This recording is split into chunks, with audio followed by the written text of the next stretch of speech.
Today we will be doing axillary artery, which is a continuation of subclavian artery, and at the lower bed of teres major it continues as brachial artery. Basically, axillary artery has three parts: first, second and third. It starts from the outer border of first rib, this is the outer border of the first rib, and up to the lower border of teres major muscle. So this is whole axillary artery. Pectoralis minor muscle divides this artery into three parts. First part, second part is behind the pectoralis minor, and this is third part. Third part is above this subscapularis muscle. This third part is further subdivided into upper third and lower third part. It's upper part or lower part, you can see. So basically axillary artery has three parts: first, second and third. Second is behind the pectoralis minor muscle. This whole axillary artery is under pectoralis major except last part of the axillary artery. This is all covered by pectoralis major. This is important that when we come in relations of axillary artery, we will know that pectoralis major is on the anterior aspect of all the parts except the lower part of the axillary artery. Okay, now this artery, this first part, second part and third part gives few branches. First part gives one branch which is called superior thoracic or highest or supreme thoracic artery. Second part gives two branches, thoracoacromial and one is lateral thoracic. And third part gives three branches, subscapular, which is the largest branch, and anterior and posterior circumflex. Second part was giving thoracoacromial branches, which has four branches. You can remember by the mnemonic APCD. Instead of ABCD, remember APCD: acromial, pectoral, clavicular and deltoid. These are branches of thoracoacromial artery, which is a branch of second part.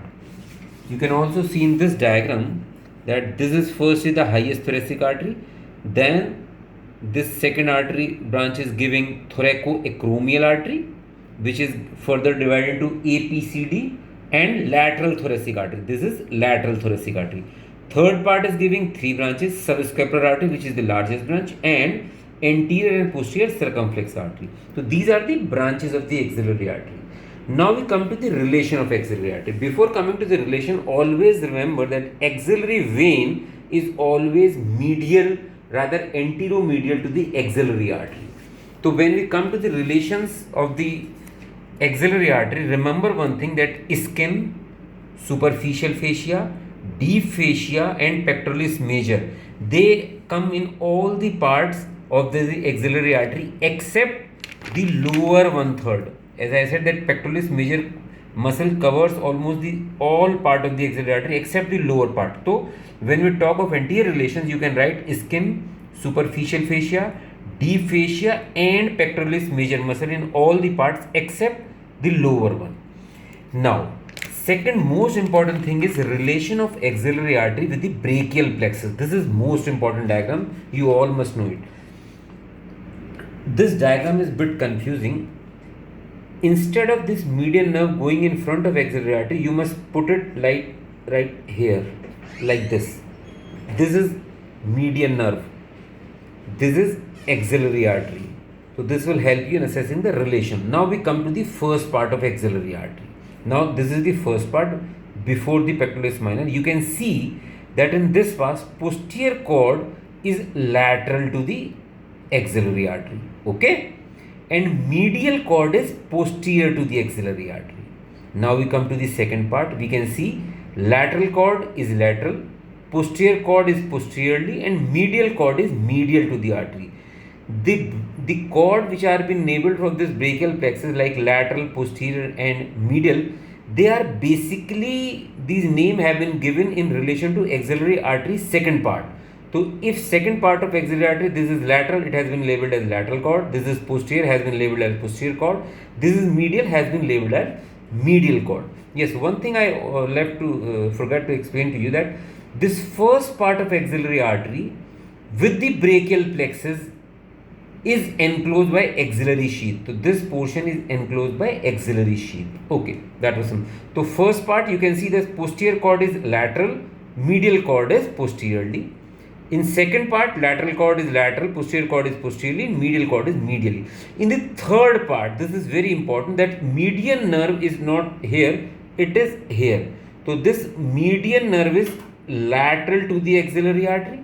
Okay, and we all know that axillary, this posterior cord which continues as radial nerve is also in the posterior relations. One thing you can also see, this ulnar, this is the ulnar nerve which is coming here, it is in the medial relation of axillary artery. So important relations I will be explaining once again, that in the first part posterior cord is lateral, then it becomes posteriorly. Medial cord is posteriorly, then it becomes medially.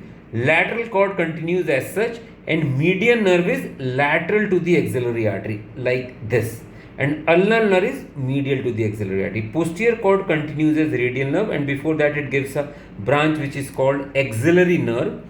So you can say that axillary nerve is also a posterior relation of third part. You can see that axillary nerve is arising here, so it is also a posterior relation of axillary nerve. So this is all about relations of axillary artery. And one diagram I will show you, that coracobrachialis, this is the muscle coracobrachialis, and it comes in all the relations of third in the lateral part, in the lateral side, as you can see, except the first part. So coracobrachialis is laterally located to axillary artery in the second part and axillary artery in the third part.